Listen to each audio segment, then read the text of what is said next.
Good morning friends, કેમ છો? મજામાં છો ને? આપણે જોઈ રહ્યા છીએ એસડીએસ લેક્ચર સિરીઝ અને હું છું doctor Shashikant D Sutaria. BSc semester 5 માટે પેપર 50 નંબર 2 આપણે અત્યાર સુધીમાં 5 લેક્ચર જોઈ ગયા છે. આજે લેક્ચર નંબર 6 છે, ફેરોસિન સ્ટ્રક્ચર. મિત્રો, અત્યાર સુધીમાં જે પણ આપણે ચેક કર્યું છે એ પ્રમાણે જોઈએ તો યુનિટ નંબર 2 ઓર્ગેનોમેટલ કમ્પાઉન્ડ્સમાં ડેફિનેશન એટલે વ્યાખ્યા ચેક કરી છે. ટાઈપ્સ ઓફ ઓએમસી એટલે જેટલા પણ પ્રકાર છે ઓએમસીના એ આપણે જોયા છે. ક્લાસિફિકેશન એટલે વર્ગીકરણ ચેક કર્યું છે. નોમેનકલ્ચર ઓફ ઓએમસી એટલે નામકરણ પદ્ધતિ કાર્બોધાત્વિક સંયોજનો માટે. Structure and bonding in dihapto and metal olefins complexes એટલે જે પણ ડાયહેપ્ટો કમ્પાઉન્ડ છે અથવા ઓલિફિન્સ કમ્પાઉન્ડ છે એનું આપણે સ્ટ્રક્ચર નક્કી કરવાનું છે.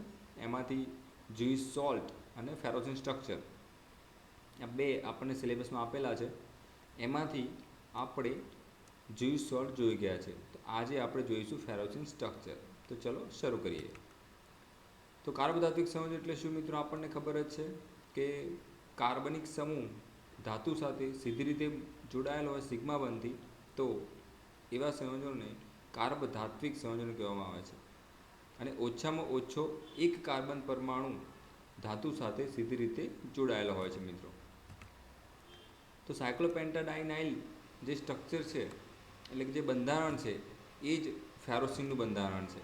એટલે કે ફેરોસિન એ એક સાયક્લોપેન્ટાડાઇનાઇલનું ઉદાહરણ છે. અને એને બીજી રીતે તમારે દર્શાવવું હોય તો આપણે એને મેટલોસિન કહી શકીએ છીએ, અથવા તો આપણે એને અલગ અલગ રીતે દર્શાવી શકાય છે. એટલે કે આ ચાર જે ફોર્મ છે એ ચારે ચાર ફોર્મમાં તમે એને બતાવી શકો છો. તો આ ચારે ચારમાંથી કોઈ પણ એક ફોર્મ પરીક્ષામાં પૂછાય તો આપણે એને કહી શકીએ છીએ કે ફેરોસિન સ્ટ્રક્ચર આપણે લખવાનું છે પરીક્ષામાં. આગળ વાત કરીએ મિત્રો, તો ફેરોસિન સ્ટ્રક્ચરની અંદર 1951માં ફેરોસિનની શોધ થઈ હતી, જે મેટલોસિન તરીકે ઓળખાયા હતા. એમાં મેટલોસિન એટલે કે ધાતુ. ધાતુ કઈ ધાતુ? તો ટિટેનિયમથી નિકલ સુધીની જે સંક્રાંતિ ધાતુઓ છે એ બધી જ ધાતુઓના પરમાણુ અહીંયા આપણને જોવા મળે છે. અને એ બધી જ ધાતુઓ ફેરોસિન જેવા બંધારણ બનાવે છે. એટલે એને કોમન એક સ્ટ્રક્ચર નામ આપી દીધું છે MC5H5 ટ્વાઇસ. અહીંયા તમે જોઈ શકો છો મિત્રો, C5H5 ટ્વાઇસ.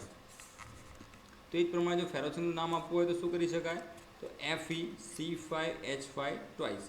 Fe એટલે શું હશે? Fe એટલે જે ધાતુ છે એ ધાતુનું તમને નામ લખવાનું છે. એટલે ટિટેનિયમથી નિકલ સુધીની જેટલી પણ ધાતુ આપણને આપેલી છે એ બધી જ ધાતુઓ તમે અહીંયા બતાવી શકો છો.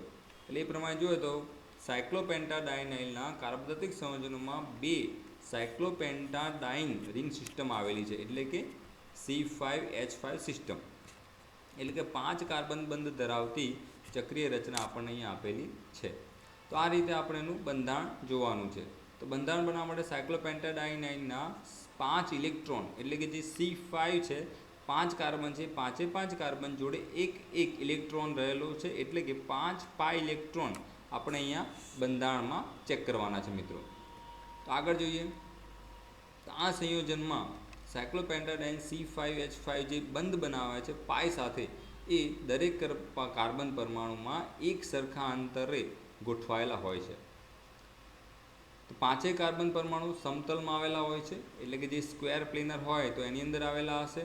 અહીંયા છે ટ્રાયગોનલ બાયપિરામિડલ, એટલે જે ટ્રાયગોનલ છે એની અંદર સમતલની અંદર 5 એક સરખા અંતરે Feથી જોડાયેલા છે, જે આપણે ઇમેજમાં જોઈ શકીએ છીએ મિત્રો. અહીંયા તમે જોઈ શકો છો કે Feનો પરમાણુ છે. Feનો પરમાણુની ઉપર શું છે? તો એ એક સાયક્લોપેન્ટાડાઇન સિસ્ટમ છે. એમાં નંબર 1, 2, 3, 4 અને 5. તો આ 5 કાર્બન પરમાણુ અહીંયા આપણને આપેલા છે. તો આ 5 કાર્બન પરમાણુ નીચે પણ આપેલા છે. તો Feથી તમે ધ્યાનથી જુઓ તો સરખા અંતરે આ સમતલ આવેલું છે. તો બિલકુલ નીચે એ પ્રમાણે જ બીજું એક સમતલ આવેલું છે. એટલે Feથી સમાન અંતરે સમતલમાં 2 પરમાણુઓ એટલે કે 2 સંયોજનો સાયક્લોપેન્ટાડાઇનના Fe સાથે જોડાયેલા છે, જે ફેરોસિન સ્ટ્રક્ચરમાં જોઈ શકાય છે. અહીંયા તમે જુઓ તો પ્રથમ ઉદાહરણ છે ડાયહેપ્ટો સંયોજનોનું છે, અને જે દ્વિતીય ઉદાહરણ છે શેનું છે? એ પેન્ટાહેપ્ટો એટલે કે 5 કાર્બન એક સાથે જોડાયેલા છે તેનું એક્ઝામ્પલ આપણે કેવી રીતે શીખી શકીએ મિત્રો? તો અહીંયા તમે ધ્યાનથી જુઓ તો શું છે, અહીંયા ડબલ બોન્ડ છે, ડબલ બોન્ડ છે, અહીંયા ડબલ બોન્ડ છે અને Fe ફક્ત એક જ કાર્બન સાથે જોડાયેલો છે. અને અહીંયા શું છે મિત્રો, રાઉન્ડ સર્કલ આપેલું છે અને તમે ધ્યાનથી જો તો Feનો જે બંધ છે એ નીચેથી લઈને છેક ઉપર સેન્ટર સુધી જાય છે સર્કલના. એટલે 5 કાર્બન પરમાણુ Fe સાથે સીધી રીતે જોડાયેલા છે એવું આપણે કહી શકીએ છીએ. ચલો આગળ જોઈએ મિત્રો, તેનું નામકરણ આપણે હાલ જ કર્યું. તો 𝜂5 અથવા N5 આપણે કહી શકીએ છીએ અને ડાયસાયક્લોપેન્ટાડાઇનાઇલ આયન એટલે કે ફેરોસિન સ્ટ્રક્ચર. એને તમે પેન્ટાહેપ્ટો સંયોજનો પણ કહી શકો છો. આગળ જોઈએ તો આગળ શું છે મિત્રો, તો બંધારણ જોવાનું છે. તો બંધારણની અંદર તમે જોઈ શકો છો C5H5 જે પાઈ ઇલેક્ટ્રોન છે, પાઈ ઇલેક્ટ્રોનમાં sp2 સંકૃત કક્ષકો આવેલી છે. તો દરેકે દરેક કાર્બન પરમાણુની જે સંકૃત કક્ષકો જે છે એ pz કક્ષકમાંથી અહીંયા આપણે જોઈ શકીએ છીએ તો pz કક્ષકમાંનો ઇલેક્ટ્રોન જે છે એ ક્યાં જાય છે, p કક્ષકમાં રહેલા પાઈ ઇલેક્ટ્રોન ધાતુ આયનની ખાલી યોગ્ય કક્ષકમાં આપે છે. એટલે આપણે d પાઈ p પાઈ બંધનની સંરચના જોયેલી છે મિત્રો. એટલે જે કાર્બનિક સમૂહ છે એ ધાતુને ઇલેક્ટ્રોનનું દાન કરે છે અને ફરીવાર ધાતુ કાર્બનિક સમૂહને ઇલેક્ટ્રોનનું દાન કરે છે.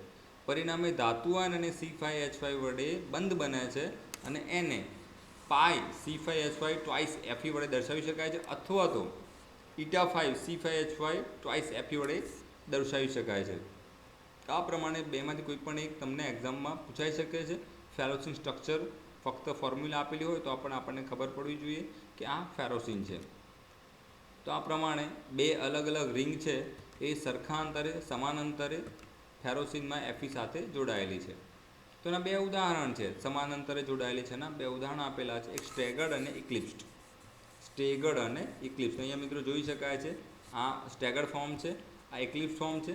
સ્ટેગર્ડ ફોર્મ મતલબ બંને સાયકલ જો સરખી રીતે જોડાયેલી હોય એટલે કે સેમ દેખાતી હોય, તમને ઓપોઝિટ સાઈડમાં સેમ દેખાતી હોય તો તમે કહી શકો છો કે સ્ટેગર્ડ ફોર્મ છે. એટલે જો એકબીજાની ઉપર ઓવરલેપ કરવામાં આવે, આ રિંગ સિસ્ટમ જો સીધી આના ઉપર નીચે મૂકવામાં આવે તો બિલકુલ ઓવરલેપ થતી નથી, એટલે સ્ટેગર્ડ ફોર્મ છે. પણ અહીંયા તમે જુઓ તો આ સાયકલ સીધી ઉપાડીને તમે આ સાયકલ પર મૂકવા જશો તો એ બંધ બેસતી આવશે, એટલે કે એકબીજાની આગળ પાછળ છુપાઈ જાય છે. એટલે ઇક્લિપ્સ એટલે છુપાઈ જવું, ઇક્લિપ્સ પોઝિશન તમને આપેલી છે. આપણે ઘણીવાર સૂર્યગ્રહણમાં જોઈએ છીએ, એને આપણે ઇક્લિપ્સ કહીએ છીએ, અથવા તો ચંદ્રગ્રહણ છે એને પણ આપણે ઇક્લિપ્સ કહીએ છીએ. ડિટેલમાં જાણવાની જરૂર નથી, આપણને બધાને ખબર છે. એટલે ઇક્લિપ્સ મતલબ છુપાઈ જવું. તો આ પ્રમાણે સ્ટેગર્ડમાંથી ઇક્લિપ્સમાંથી સ્ટેગર્ડમાં સતત પરિભ્રમણ થયા રહે છે. એટલે કે એક સમયે બેન્ઝીનની માફક કયા કાર્બન ઉપર દ્વિબંધ આવેલા છે એ આપણે કહી શકતા નથી. એટલે કે સ્ટેગર્ડ અને ઇક્લિપ્સ ફોર્મ એકબીજામાં સતત રૂપાંતરિત થતા રહે છે. આનું નામ છે મિત્રો આપણે હાલ જ જોયું છે ફેરોસિનનું. આગળ જોઈએ મિત્રો બંધ અને બંધારણ. તો ફેરોસિનમાં Fe છે 26 નંબરનો પરમાણુ છે. એટલે જો મારે 26 ઇલેક્ટ્રોન ફિલઅપ કરવા હોય તો અહીંયા આર્ગનનો પરમાણુ છે મિત્રો. આર્ગનના પરમાણુમાં 18 ઇલેક્ટ્રોન આવે છે. 3d6 4s2 અને 4p0 એટલે 18 અને 6 કેટલા થશે મિત્રો? 18 અને 6 24, 24 અને 2 26. તો તે નીચે ઇલેક્ટ્રોન રચના લખેલી છે.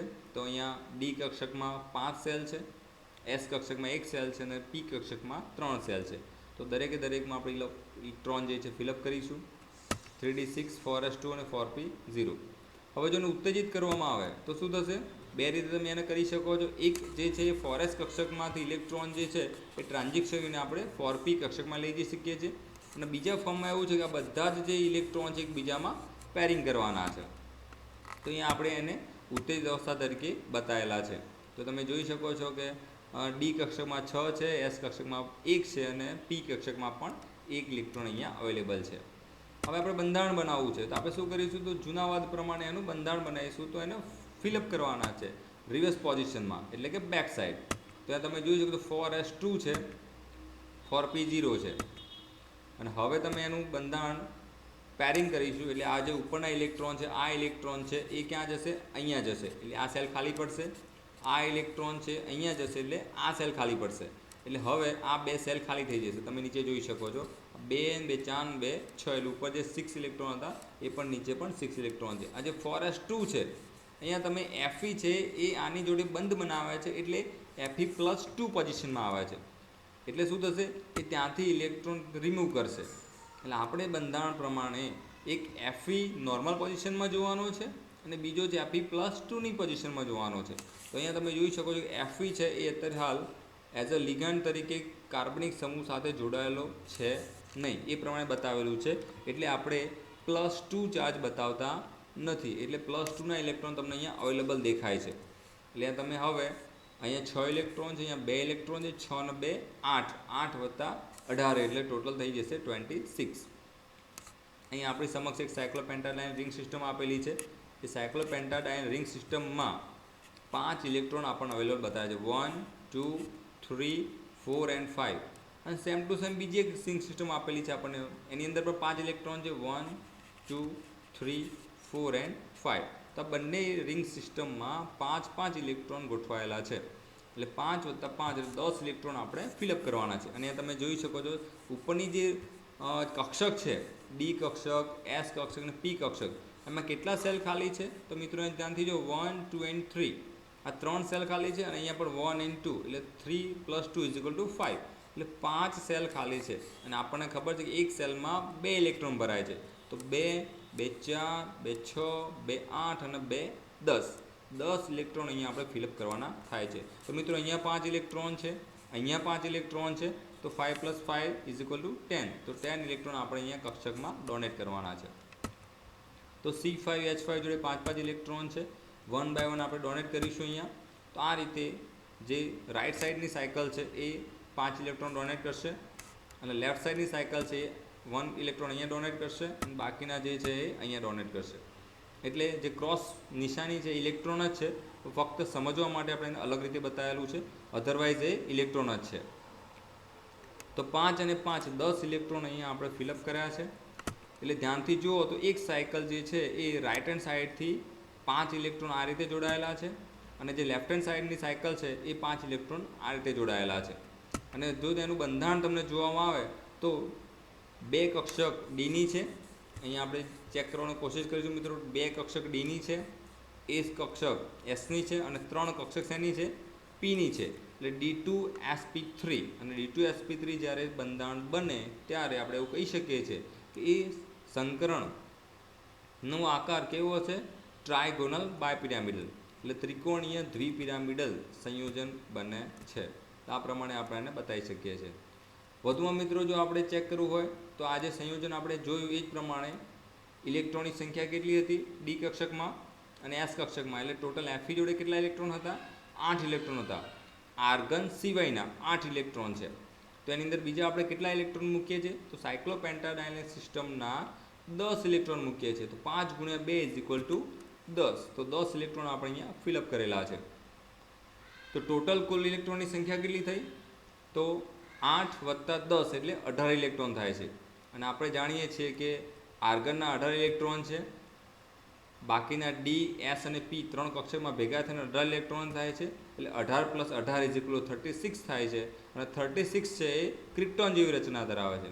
અને ક્રિપ્ટોન એક સ્થિર સંયોજન છે, નિષ્ક્રિય વાયુ છે. એટલે આપણે એવું કહી શકીએ કે આપણું જે સંયોજન છે ફેરોસીન એ પણ એક નિષ્ક્રિય વાયુ જેવી સંરચના ધરાવતું હોવું જોઈએ અને એ પણ સંયોજન સ્થિર છે એવું આપણે કહી શકીએ છીએ.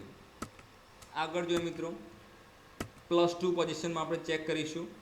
તો હવે આપણે એવું માની લઈએ છીએ કે આપણે જે કાર્બનિક સમૂહ એડ કર્યો છે C5H5 એ +5 ઇલેક્ટ્રોન એક સાયકલના છે, બીજા 5 ઇલેક્ટ્રોન એક સાયકલના છે. એ બધા જ ઇલેક્ટ્રોન એઝ અ લિગેન્ડ તરીકે જે તે ધાતુને ડોનેટ કરે છે. તો આપણે એવું માની અને આગળ જોઈએ. ત્યાં Fe+2 પોઝિશન આપણે ચેક કરવાની છે.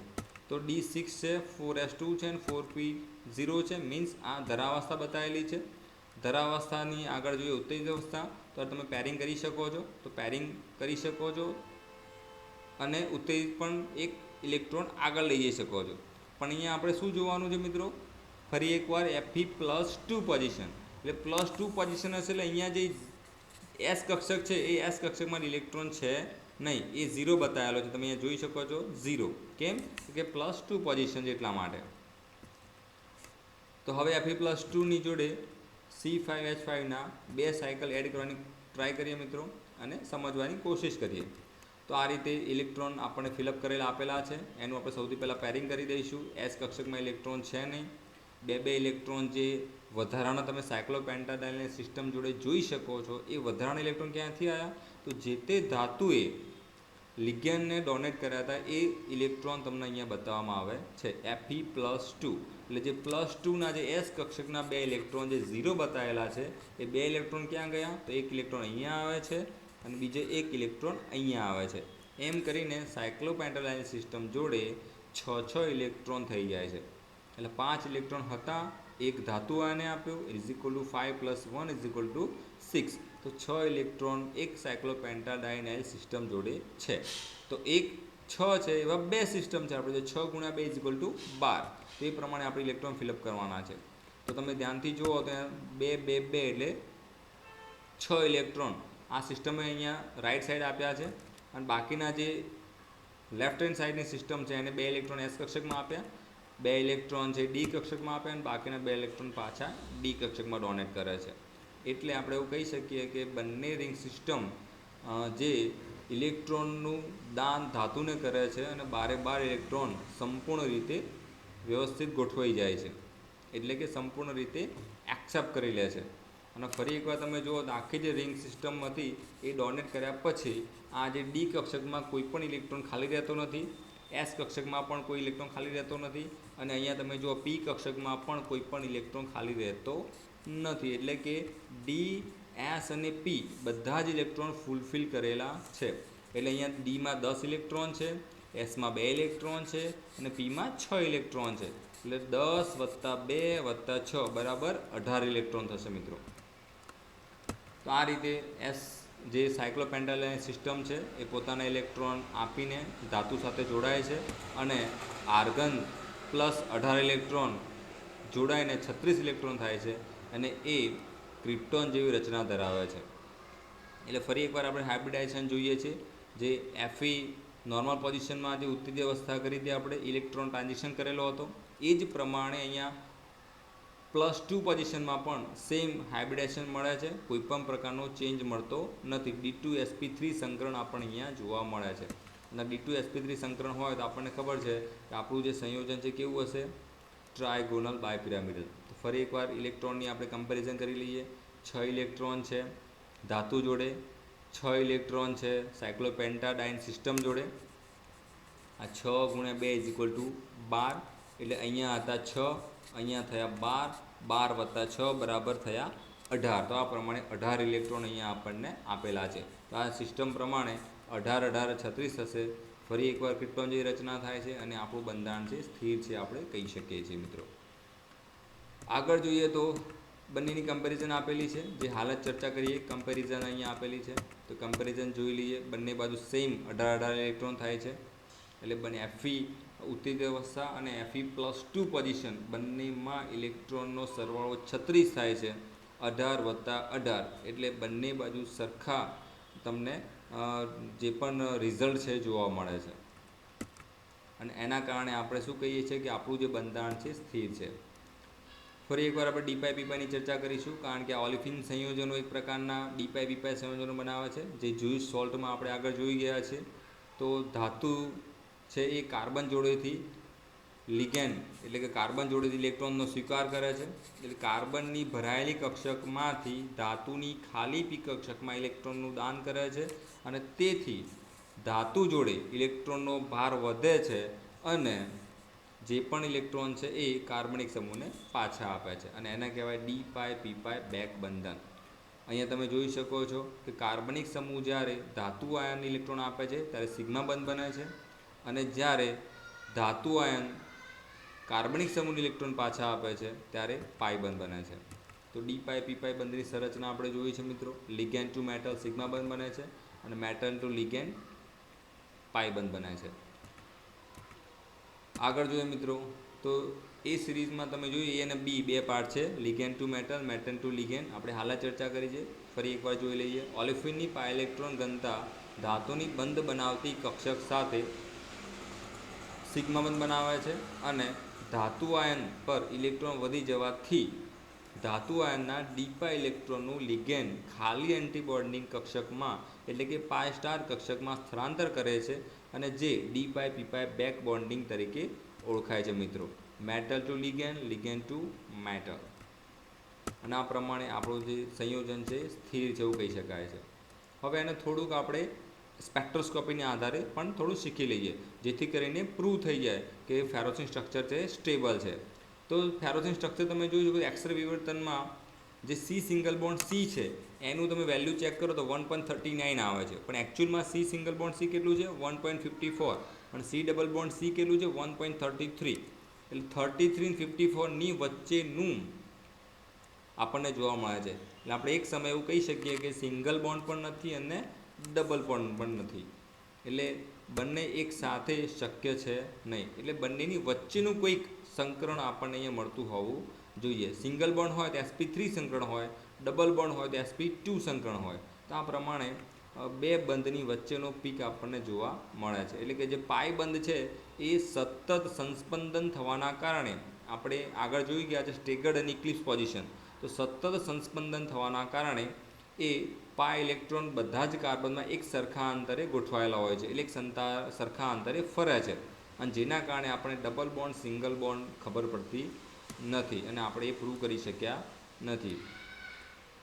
ઓકે, તો આ પ્રમાણે આપણે ફેરોસિન સ્ટ્રક્ચરમાં સી સિંગલ બોન્ડ છે અને સી ડબલ બોન્ડ સી અને છે કે નહીં એ નક્કી કરી શકીએ છીએ.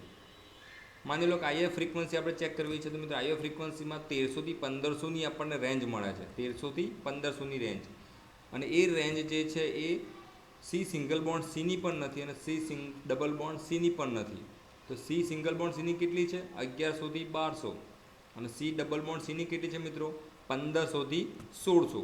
તો બંનેની વચ્ચેનો પીક તમને જોવા મળે છે. તમે ધ્યાનથી જુઓ ફરી એકવાર 1100 થી 1200, 1500 થી 1600. તો અહીંયા તમે જુઓ 1300 થી 1500ની વચ્ચે પીક મળે છે. એટલે આના વચ્ચે પણ નથી અને આની વચ્ચે પણ નથી. એટલે ફરી એકવાર આપણે એવું કહી શકીએ છીએ કે એક જ સમયે કયા કાર્બન ઉપર ડબલ બોન્ડ છે અને કયા કાર્બન ઉપર સિંગલ બોન્ડ છે આપણે નક્કી કરી શકતા નથી. જે કાર્બનિક સમૂહનો જે કાર્બન છે એના બંધ લંબાઈમાં વધારો દર્શાવે છે અને બંધ ક્રમાંકમાં ઘટાડો દર્શાવે છે.